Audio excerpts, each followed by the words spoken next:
कुठलीही पूर्वतयारी नसेल तरीही 15 मिनिटांमध्ये उपवासाचा खमंग पदार्थ आज आपण करतो आहे। तर यासाठी एका पॅनमध्ये 1 वाटी भगर, अर्धी वाटी साबुदाणा घालायचा आणि मंद आचेवर 3 ते 4 मिनिटांकरता हलकंसं परतवून घ्यायचं। आता थंड झालं की मिक्सरच्या भांड्यामध्ये काढूया। यामध्येच अर्धी वाटी दही, 1 वाटी पाणी घालायचं आणि मिक्सरला अगदी बारीक वाटून घ्यायचं। मिश्रण थोडं घट्ट वाटत असेल तर यामध्ये थोडंसं पाणी देखील घालू शकता।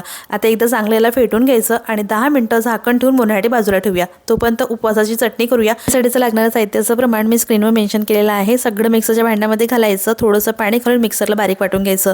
आता 1 चमचा गरम तुपामध्ये थोडंसं जिरं घालून फोडणी सुद्धा यावर घालायची। एक छोटा बटाटा किसून मी आधीच पाण्यात ठेवला होता, यातलं संपूर्ण पाणी निथळून घ्यायचं। तयार मिश्रणामध्ये घालायचं। सोबतच एक बारीक चिरलेली हिरवी मिरची, 1 टीस्पून भाजलेल्या जिऱ्याची पूड, चवीला मीठ आणि चिमूटभर सोडा घालून चांगलं मिक्स करून घ्यायचं।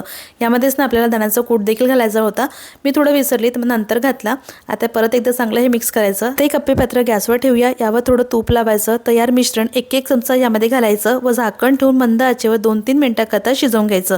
आता खालची बाजू झाली की परत थोडं वरच्या बाजूने तूप लावायचं, उलटवून दुसरी बाजू सुद्धा 2 मिनिटांकरता शिजवून घ्यायची। अगदी झटपट तयार होणारे उपवासाचे अप्पे तयार आहेत। कुठलीही पूर्वतयारी नसेल तरी देखील ही रेसिपी तुम्ही नक्की ट्राय करू शकता।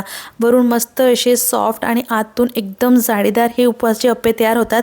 तुम्ही सुद्धा या आषाढी एकादशीला ही रेसिपी जरूर ट्राय करा। रेसिपी कशी वाटली मला कमेंटमध्ये नक्की